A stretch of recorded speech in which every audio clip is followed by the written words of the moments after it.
Boa noite, me chamo Joana. Passei 3 anos internada em um hospital psiquiatra.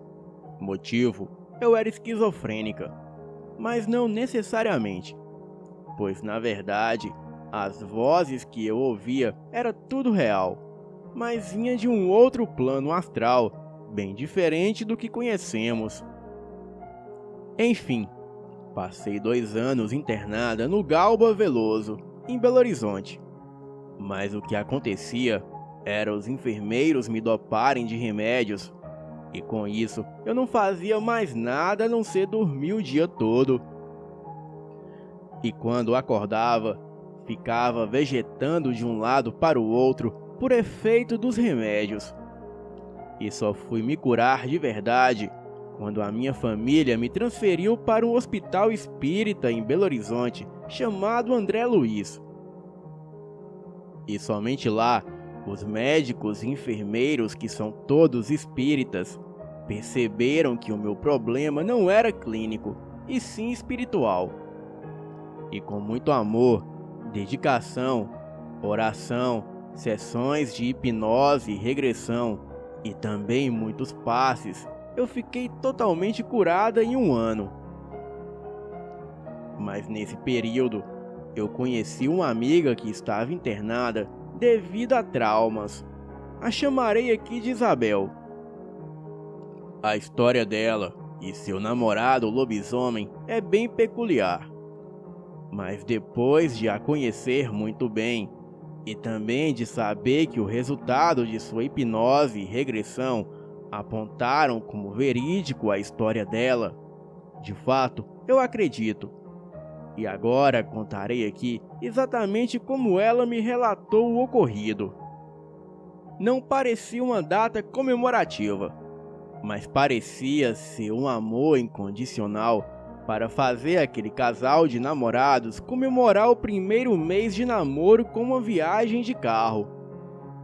Mas como o namoro foi bem aceito pelos pais da garota, tudo se passou por entendido.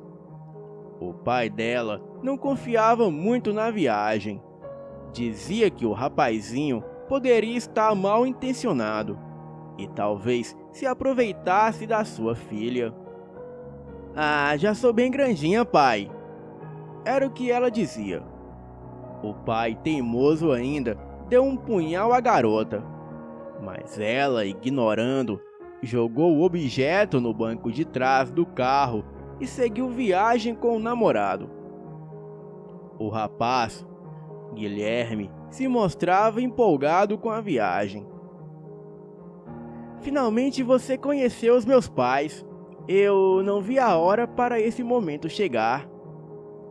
A garota Isabel apenas balançava a cabeça e pensava: "Pois é, depois de você passar dias e noites me atazanando para virmos, já estava na hora desse momento acontecer mesmo."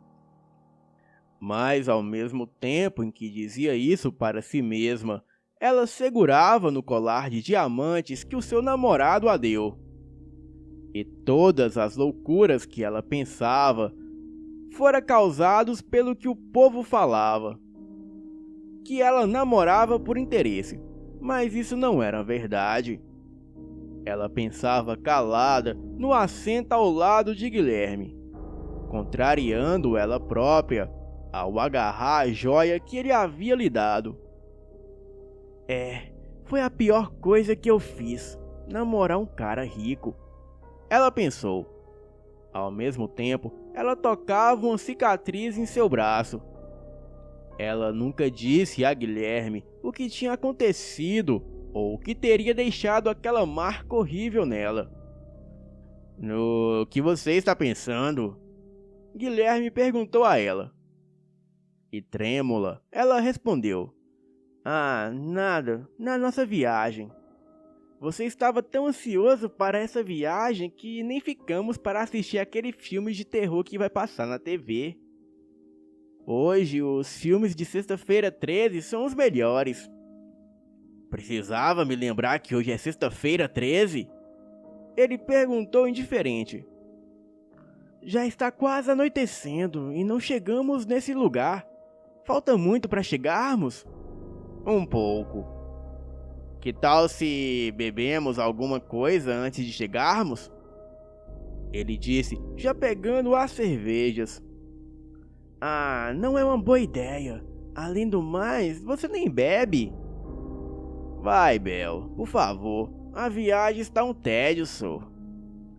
Ah, beleza então. Ela pegou só uma cerveja e o casal seguiu viagem. Já estava quase anoitecendo. A lua já mostrava o seu vislumbre por detrás das árvores. E o frio consumia cada centímetro quadrado daquele lugar estranho. Ela estava com medo, mas não sabia do que. E para afastar aquele clima sombrio, ela logo perguntou com a cerveja na mão: Por que você está comigo? Você me ama de verdade? Ele ia responder e tudo ficou escuro de repente. Mas aos poucos, o brilho da lua cheia ficava mais nítido para a namorada. Ela sentiu seu rosto molhado. E quando ela teve noção do que acontecera, ela resumiu que seria sangue. Começou a chorar e viu seu namorado do lado de fora do carro, lá na frente, deitado com o corpo virado para baixo. Ela gritou pelo nome do namorado e com muita dificuldade conseguiu sair do carro e foi até o local onde estava ele.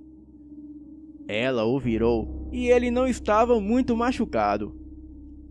Por isso, a moça tentou acordá-lo, mas sem sucesso. Arrastou o corpo até próximo ao carro e prometeu conseguir ajuda. Em um ato de amor, ela retirou o colar do pescoço e colocou nas mãos dele.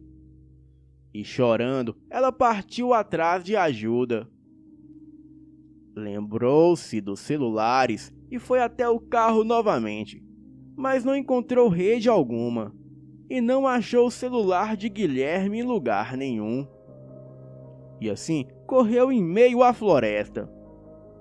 O desespero por ajuda cessara o medo que devia estar sentindo, e não precisou andar muito para encontrar uma casa lá perto. Sem pensar duas vezes, ela correu até lá e bateu a porta, sem se tocar da besteira que estava fazendo.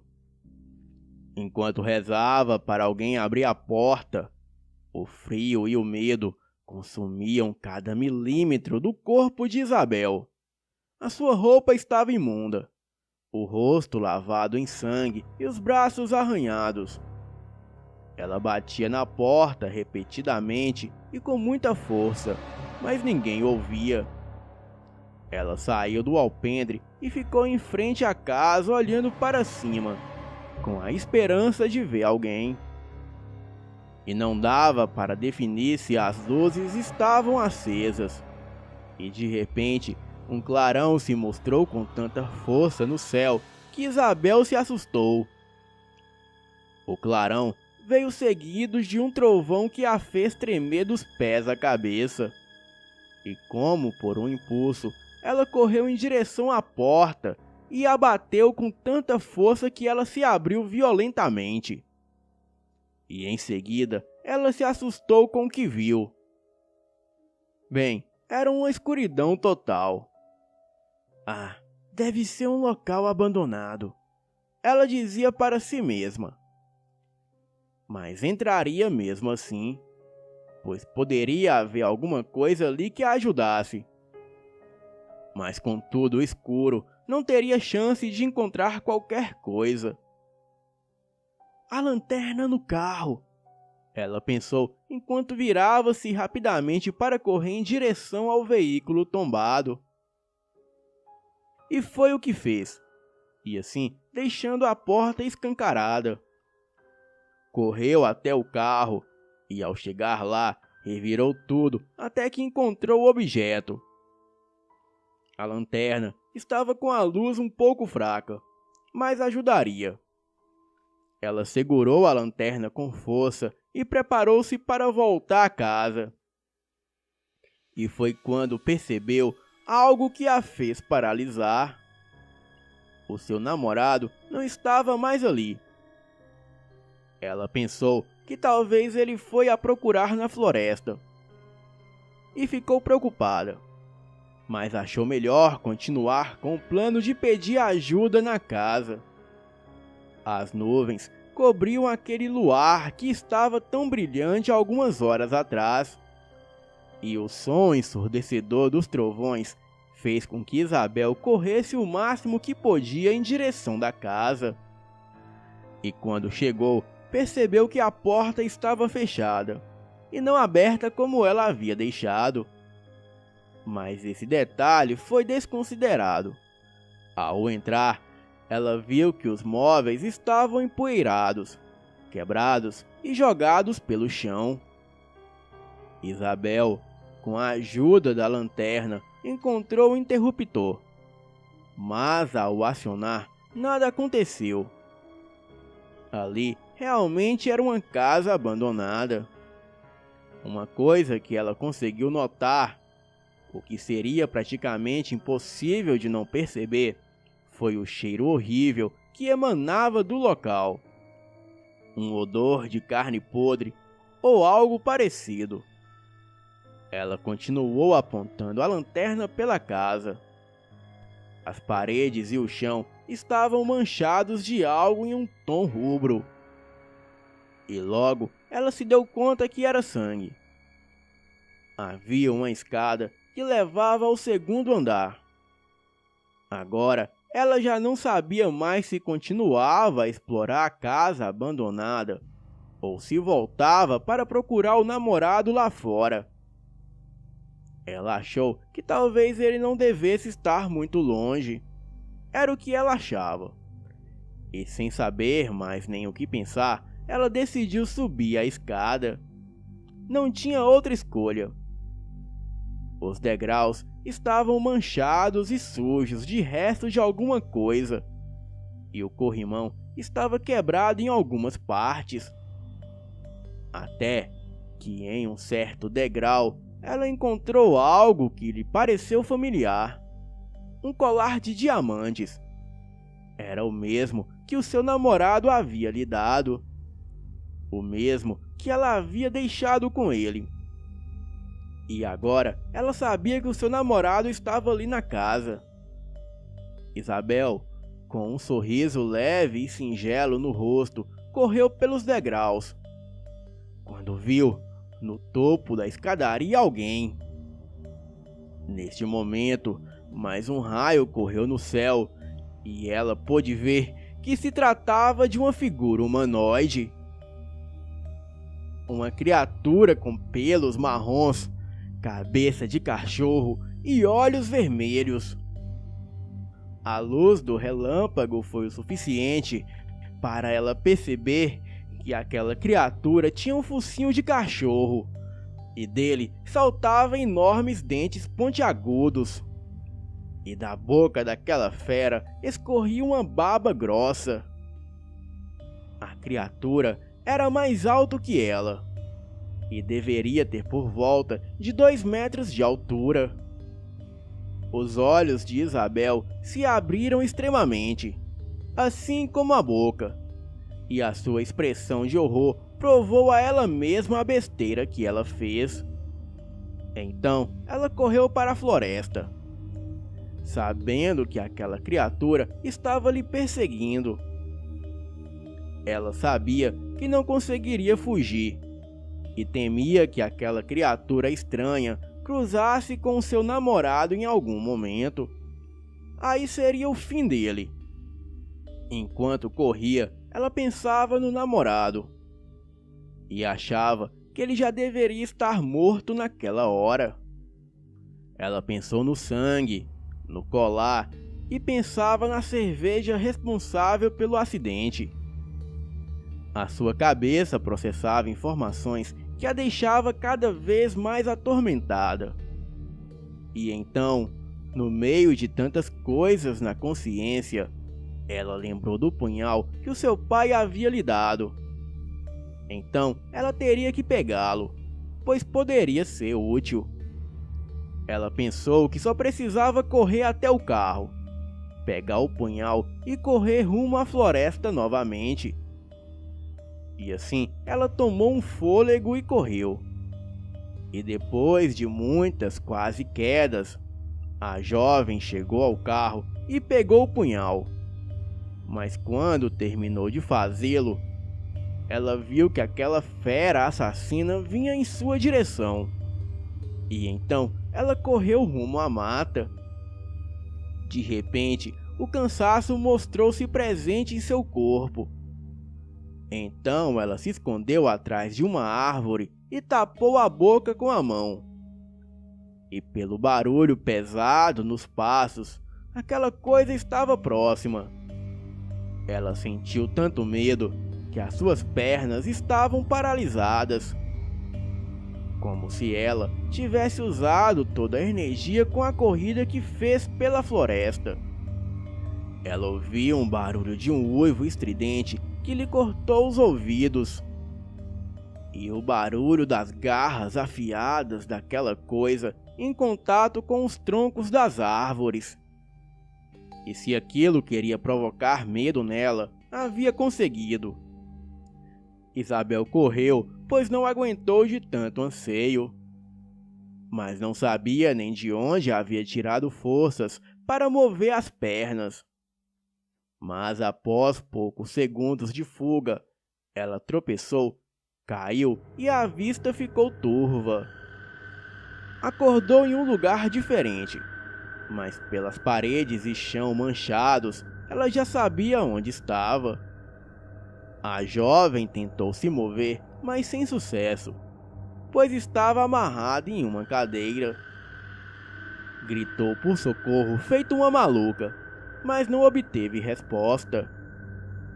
Ela ouvia risadas, sussurros e lamentos que pareciam vir de trás das paredes, pois não via ninguém no lugar onde ela se encontrava. Isabel olhava à sua volta e não entendia o que estava acontecendo, pois havia muitas velas acesas sobre a mesa e no chão, além de um desenho estranho nas paredes e no piso, onde havia uma estrela de 5 pontas. O corpo dela suava frio e a sua cabeça tremia, como se ela fosse uma demente mental privada de um hospício. Lembrou-se do punhal. Ela o havia colocado enfiado dentro da parte de trás da calça jeans. E por um milagre, ele ainda estava lá.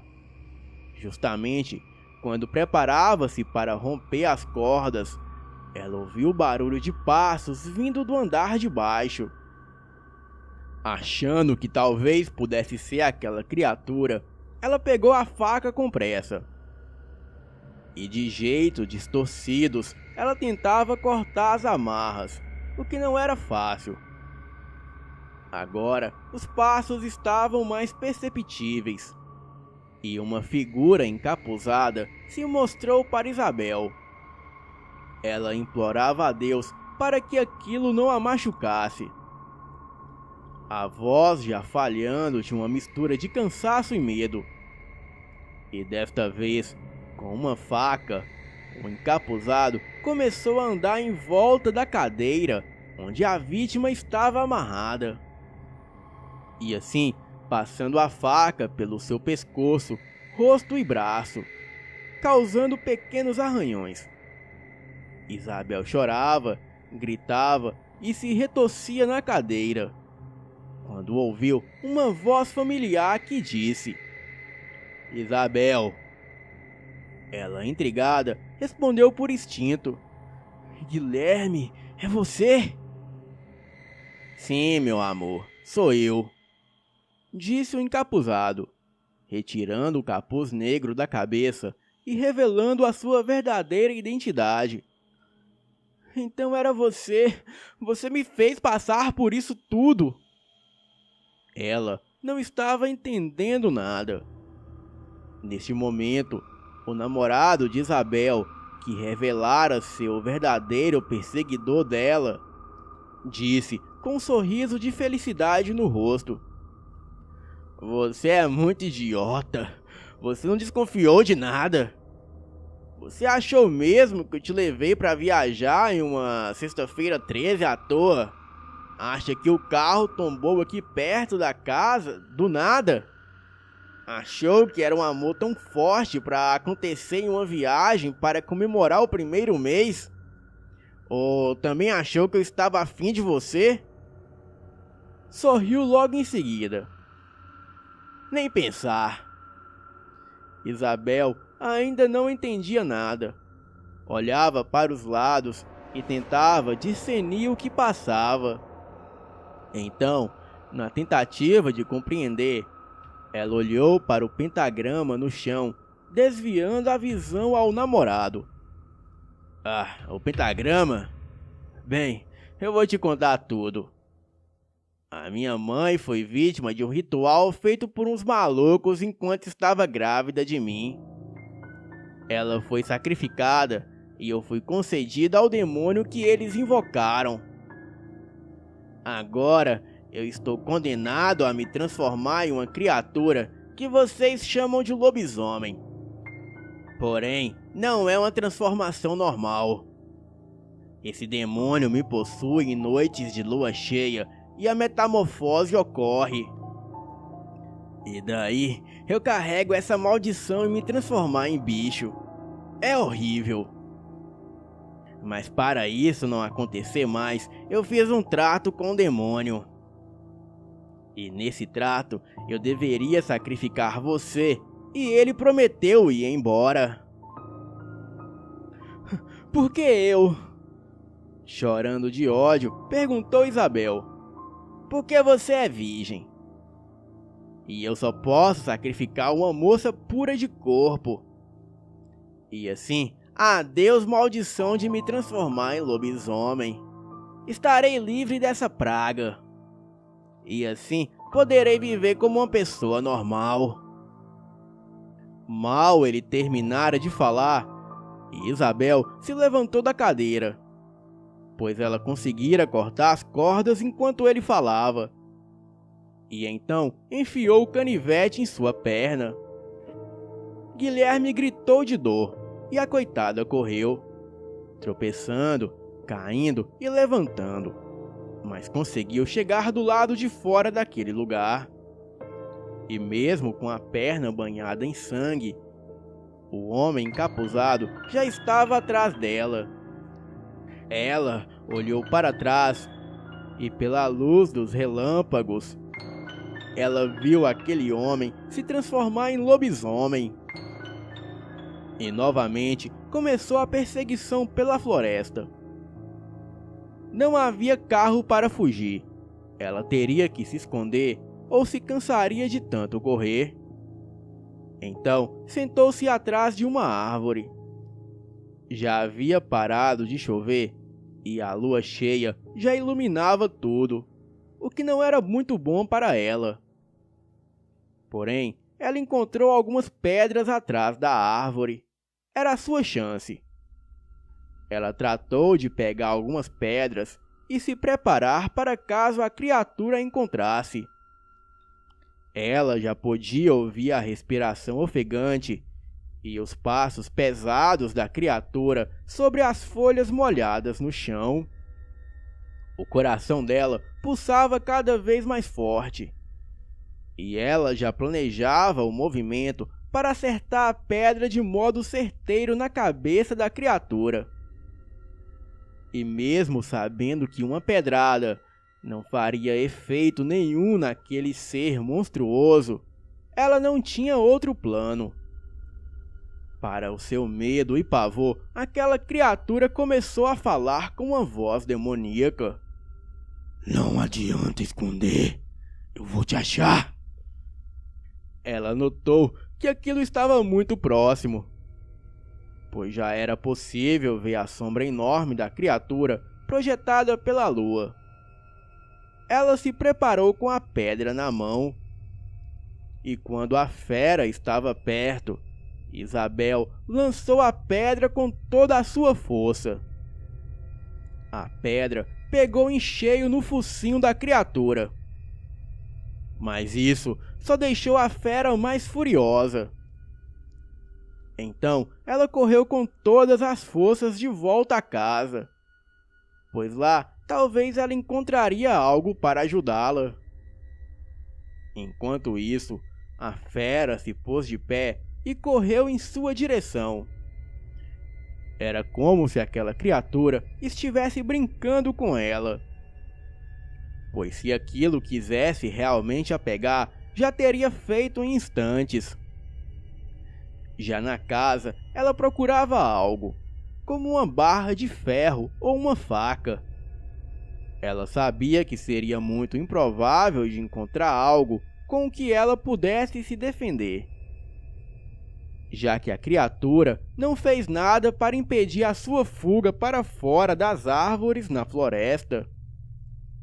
Isabel subiu ao segundo andar da casa, pois ele poderia ter deixado a faca que fora enfiada em sua perna jogada por lá. E foi quando, do segundo andar, ela foi capaz de ouvir os passos lá de baixo. E ainda não tinha encontrado nada com que pudesse se defender, pois o punhal não estava lá. A porta se abriu e a criatura entrou. A coisa correu por detrás dela e a agarrou pelos cabelos. Ela já estava cansada. A criatura deu uma risada assustadora e disse: "Você é muito frágil. Eu não te golpeei na floresta, pois poderia te matar. Então deixei você correr, pois sabia que você vinha pra cá. E aqui era onde eu precisava de você." A criatura deu uma patada em Isabel e ela caiu tonta no chão. E em seguida, os pelos do corpo daquela coisa foram caindo, assim como seus dentes. E aquela forma monstruosa dava lugar ao Guilherme. Ele, totalmente sem roupa, pegou Isabel e a levou para dentro daquele pentagrama desenhado no chão, cercado de velas. Pegou a faca que ele havia escondido em um vão da parede e a colocou no pescoço da garota. E então ele começou a dizer palavras incompreensíveis e estranhas. Isabel percebia que as velas tremiam, assim como os móveis jogados no chão. Bem, faltava poucos minutos para a meia-noite. E ao terminar de pronunciar aquele dialeto, Guilherme preparou a faca para realizar o sacrifício. E foi neste momento que Isabel virou-se, empurrou o namorado e gritou: "Eu não sou mais virgem!" Sem entender nada, Guilherme mudou a fisionomia e ela continuou: "A cicatriz no meu braço foi o meu ex-namorado quem deixou em mim. Ele me agredia e um dia ele abusou de mim. É por isso que o meu pai estava preocupado com essa viagem ridícula. Então pode me sacrificar, mas eu não vou valer nada pra você." Ela sorriu ironicamente. "Seu idiota!" Guilherme não conteve o ódio e avançou com fúria para cima da namorada. Mas antes de alcançá-la, algo demoníaco o puxou pela perna. Era uma criatura horripilante, muito magra e de olhos vermelhos cintilantes. A criatura possuía uma pelagem escura pelo corpo. Estava encurvado e a sua cabeça era como a cabeça de um lobo. Aquele vulto agarrou Guilherme e em seguida mutilou o corpo dele. E após espalhar o sangue de Guilherme por todos os cantos da casa, olhou para Isabel logo em seguida. E quando os olhares se cruzaram, a garota sentiu as suas costas queimarem. como se uma faca tivesse sendo passada nela com força. Então ela gritou tão alto que o barulho ecoou pela casa e a criatura sumiu misteriosamente. Isabel saiu tranquilamente da casa, caminhando com passos lentos e uma expressão tristonha. Ela estava cansada, mas não sentia mais medo e não sabia o porquê.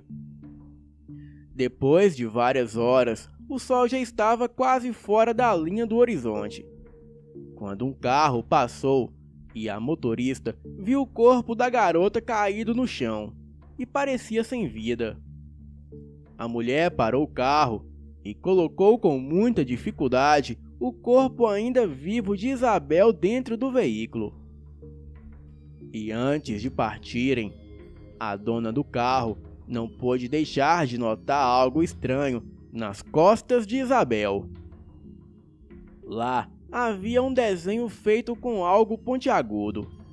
Era um pentagrama. Então foram embora. A mulher deixou Isabel em um hospital. Ela permaneceu várias semanas internada. E quando saiu do hospital, ela foi direto para o Hospital Psiquiatra André Luiz, que fica em Belo Horizonte, e conhecia a sua história. Boa noite.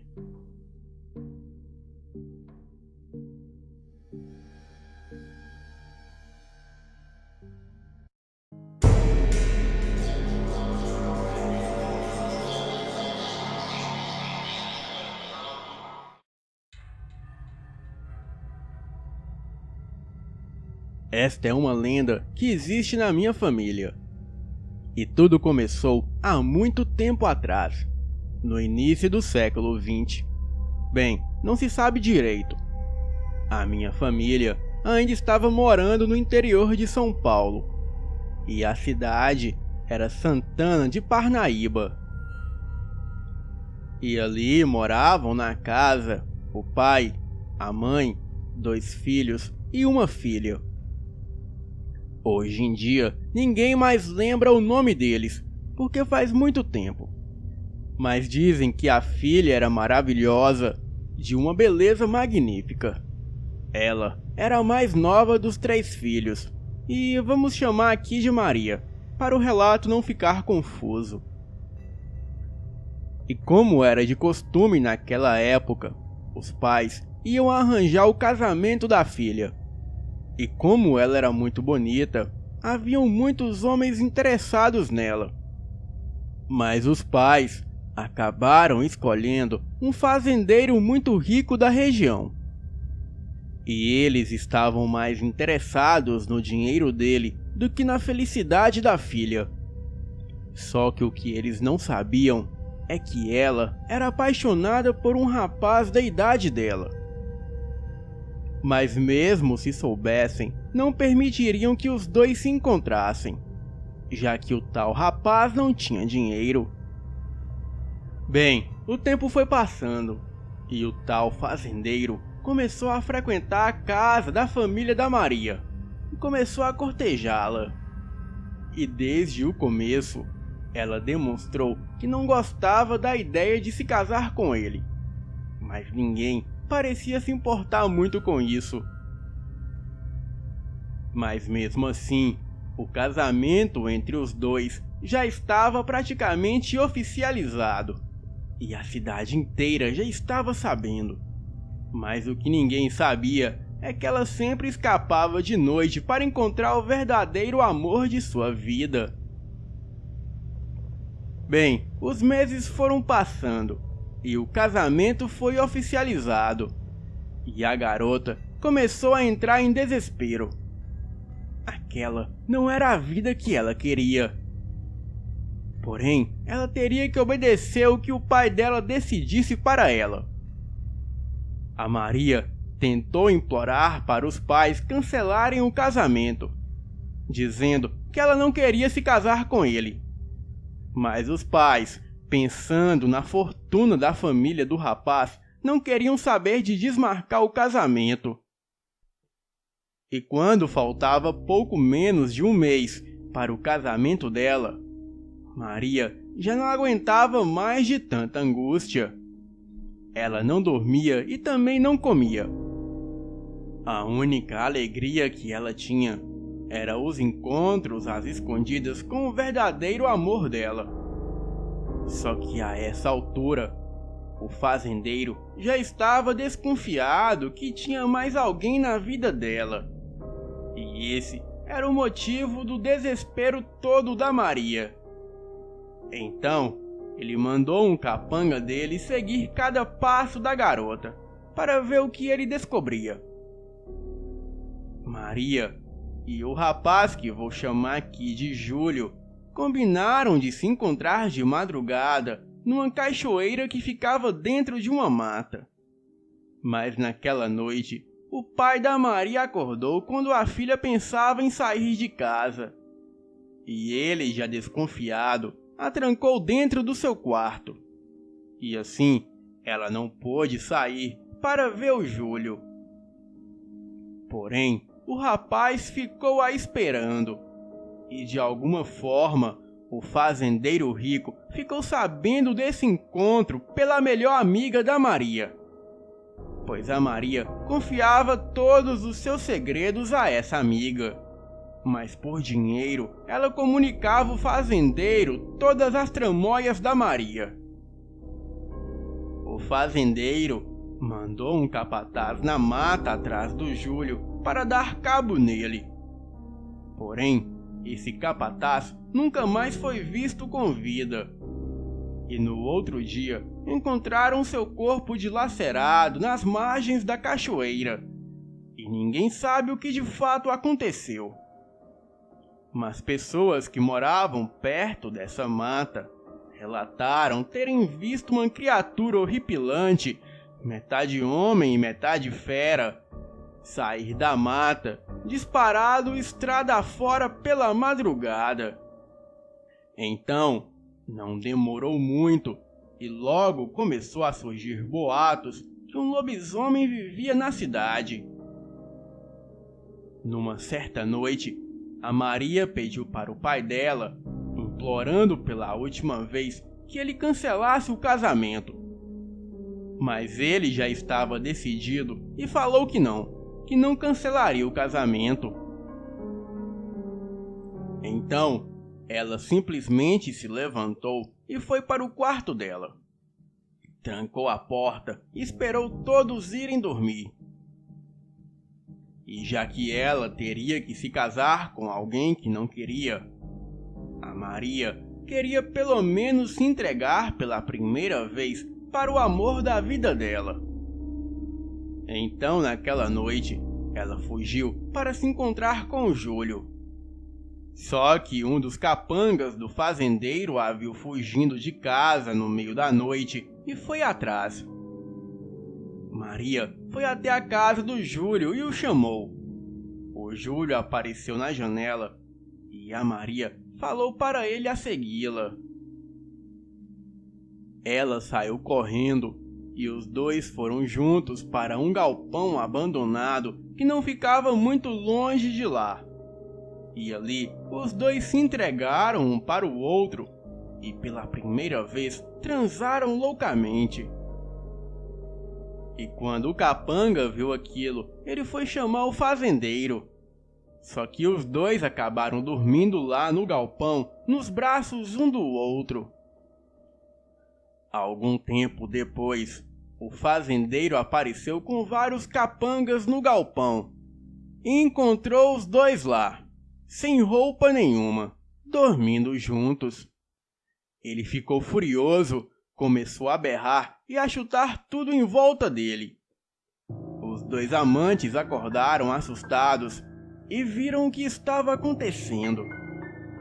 E sem ter nem como e nem para onde fugir, simplesmente ficaram ali parados.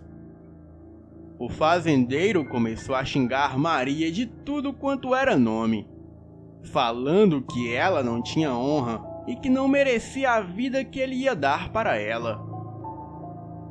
Ela simplesmente falou que não queria a vida que ele ia dar, mas que ela estava sendo forçada a se casar com ele, já que ela não teria escolha que o seu marido fosse um porco imundo feito ele.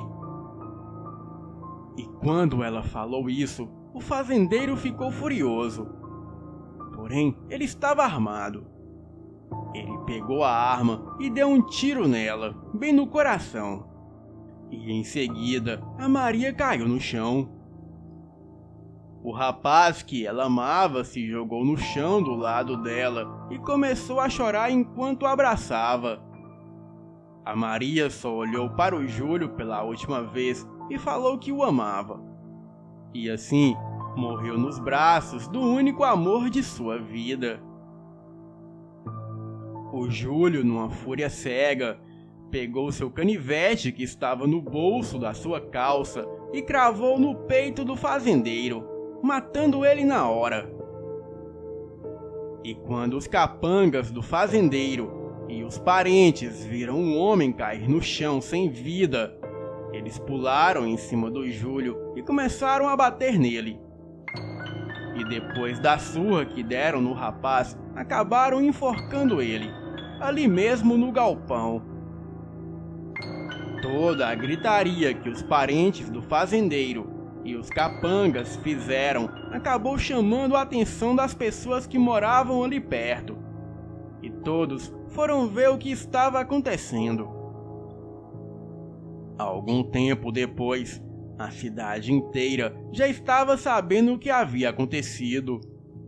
A família da garota ficou devastada quando soube da morte dela, com apenas 17 anos. Mas já que ela tinha morrido pelo amor dela, resolveram enterrá-la ao lado do Júlio. A família do fazendeiro, como era rica e poderosa, ficou impune pelo crime e nada aconteceu com eles. E 2 dias após o enterro, algo muito surreal aconteceu. Naquela noite, a fazenda do fazendeiro foi atacada por uma criatura misteriosa. E gritos de misericórdia eram ouvidos pelas pessoas que moravam perto da fazenda. Mas ninguém se atreveu a ir até lá para ver o que estava acontecendo. No outro dia, encontraram toda a fazenda destruída, e os parentes do fazendeiro, e todos os empregados, assim como os capangas, e até os animais da fazenda, estavam mortos, e todos com vários membros dos seus corpos arrancados, e até mesmo partes dilaceradas. Naquela situação, todos já desconfiavam que o lobisomem seria o Júlio. Bem, mas isso seria impossível, pois o rapaz estava morto. Então, o prefeito mandou que fossem até o cemitério para fazer a exumação no corpo, para provar para as pessoas que o rapaz de fato estava morto. Mas assim que abriram o caixão, o que todos encontraram lá foi um tronco de bananeira, e não havia nem vestígios do corpo do rapaz. A única coisa que se sabe é que com certeza ele teve a ajuda de alguém desconhecido para o tirar da cova e substituir o seu corpo por um tronco de bananeira. Seria o Baobao? A terrível criatura das Filipinas? Pois somente essa criatura tem o hábito de roubar cadáveres e os substituírem por troncos de bananeira. Bem, eu acho que nunca saberemos. Séculos se passaram, e sempre que alguém da minha família se apaixona por alguém, quando encontram o amor verdadeiro da sua vida, a Maria aparece junto do Júlio para abençoar o casal. E praticamente em quase todos os casamentos que deram certo na minha família, o casal chegou a ver a Maria e o Júlio. A minha mãe viu este casal quando ela e o meu pai se casaram. Ela estava na cozinha fazendo um almoço para o meu pai. E quando eles foram para a sala de casa, eles viram os dois lá. Uma tia minha também viu, e o casamento dela é muito feliz até hoje. E com os meus avós aconteceu a mesma coisa. Então, sempre que o Júlio e a Maria aparecem para alguém da minha família, nós sabemos que essa pessoa logo irá encontrar o amor verdadeiro. Boa noite.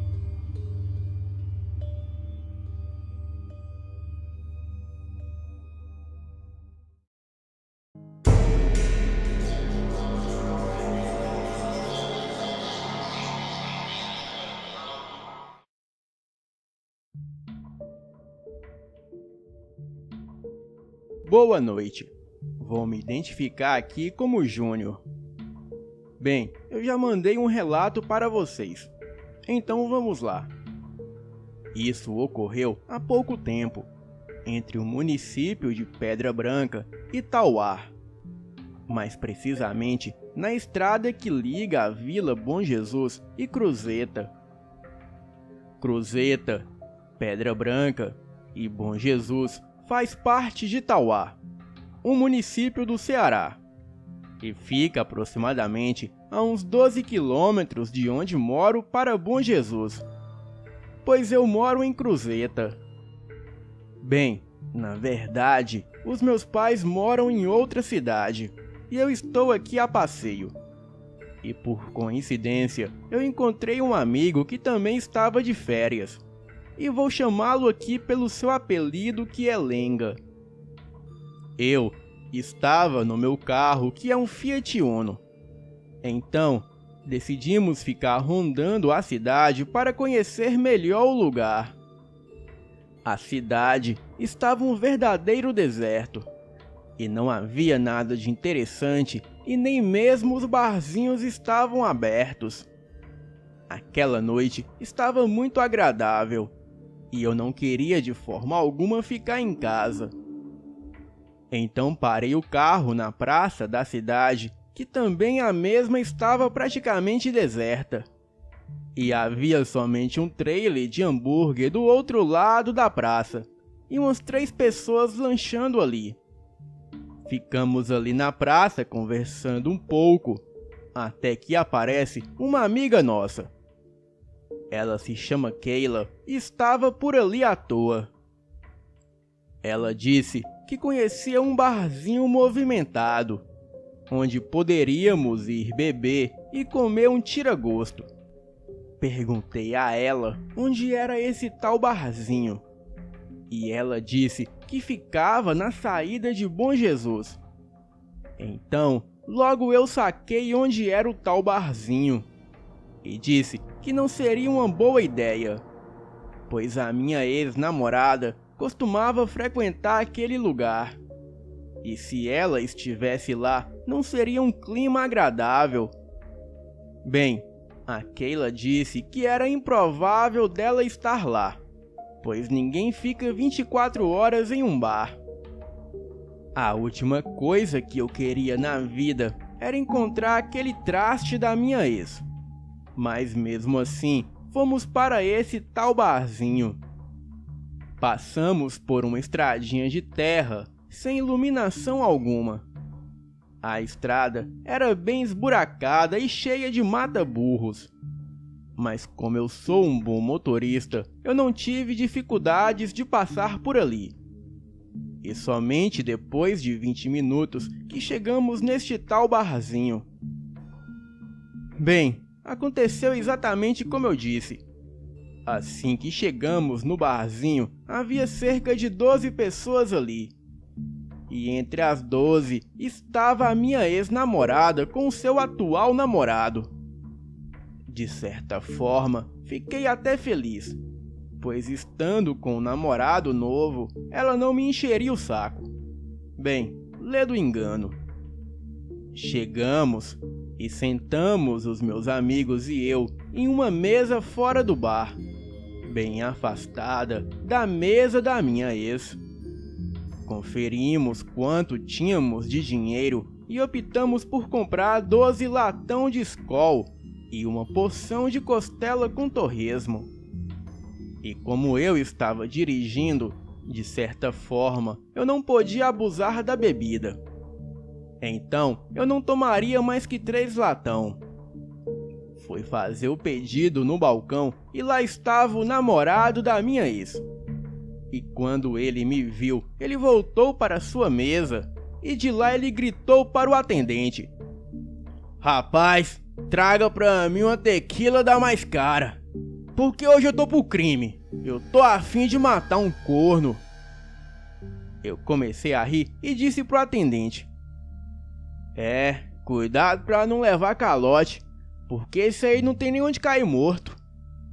Fiz o meu pedido, que deu R$ 120, e assim eu paguei com uma nota de 200 e disse pro atendente ficar com um troco de gorjeta. E quando voltei para a minha mesa, ainda escutei uma risadinha de deboche da minha ex, mas eu não liguei. Então, aproveitei para zoar com ela também. A minha amiga Keila era muito mais bonita que a minha ex. Então, quando começou a tocar Déjà Vu, a chamei para dançar comigo. Ela entendeu a minha jogada e fez questão de dançar comigo bem perto da mesa da minha ex. A minha ex fingiu não ligar, mas eu sabia que ela estava explodindo de raiva. Então, para provocar mais ainda, eu dei um beijo na Keila bem na frente dela. E nessa hora ela se levantou e gritou para mim que o meu estava guardado. E eu disse bem alto: "Está guardado sim. Por quê? Está a fim de ver? Eu me engraço com esse seu namorado, que beija a mesma boca que chupava o meu brinquedinho." Nessa hora, o namorado dela ficou com uma cara como se quisesse me matar ali mesmo. Mas logo, ele saiu atrás da sua namorada. A Keila me disse que eu fui longe demais e que esse cara poderia voltar com uma arma ou com outros amigos para se vingar de mim. Eu disse para ela relaxar e curtir o déjà vu, o que pensa que eu sou. Então, dançamos por uns 30 minutos e quando o meu pedido ficou pronto, voltamos para a minha mesa. Comemos e bebemos e depois fomos embora. A partir daqui, as coisas começam a ficarem estranhas. Era por volta de 2 da manhã e quando saímos do bar, passamos por aquela estradinha de terra com os mata-burro. Eu tive a leve impressão que algo me perseguia pela mata ao redor da estrada. A princípio, eu achei que era o efeito da bebida. Mas os meus amigos também estavam vendo aquilo e estavam apavorados, pois eles diziam ver algo que corria na mesma velocidade do carro. E por mais que eu acelerasse dentro do possível, aquele vulto conseguia acompanhar o carro pela mata. E quando chegamos no mata-burro, eu tive que diminuir a velocidade do carro, quase parando. E foi aí que a criatura se revelou para nós. Aquilo saiu do mato e parou na frente do carro. E o que posso dizer que aquela coisa, com certeza, não era deste mundo. E ao contrário do que muitos dizem, que o lobisomem tem focinho, bem, aquela criatura não tinha. A fera tinha uma boca normal, porém os seus lábios eram roxos, assim como a pele do seu rosto era arroxeada. O seu nariz eram 2 buracos subindo, os olhos amarelos e o resto do corpo era somente longos pelos, exceto nos peitos e no rosto que a criatura não possuía pelos. Aquilo era enorme e deveria ser mais alto que eu, e também era muito forte. Aquele ser começou a urrar feito louco e a socar o carro. E a cada golpe no carro, o carro se balançava todo. e os meus amigos estavam chorando de tanto medo.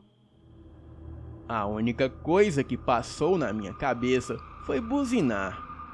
E quando eu fiz isso, a coisa começou a gritar, tentando tapar os ouvidos e sacudindo a cabeça.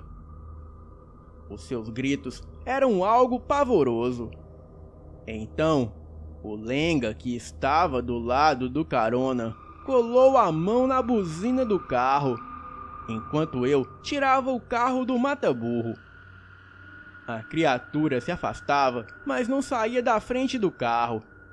E assim que eu saí do mata-burro, eu acelerei e bati na coisa.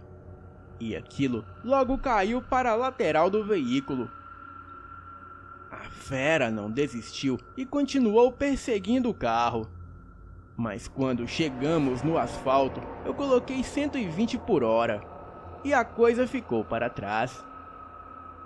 Quando avistei um posto de gasolina, logo parei e os meus amigos foram até a loja de conveniência para tomarem uma água, pois eles estavam tremendo de tamanho que foi o susto que passamos.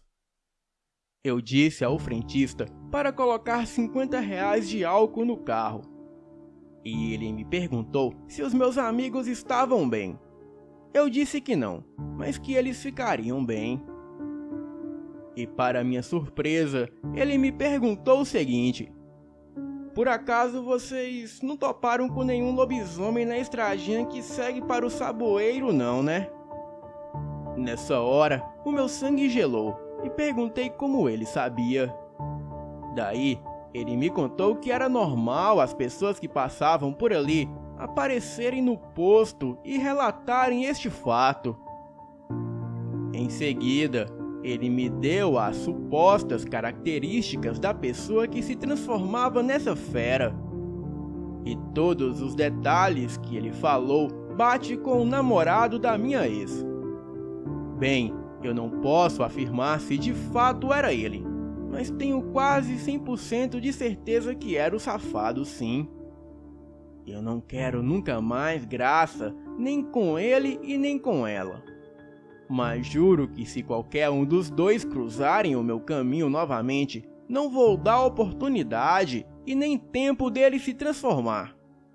Já vou meter bala sem perguntar nada. Boa noite.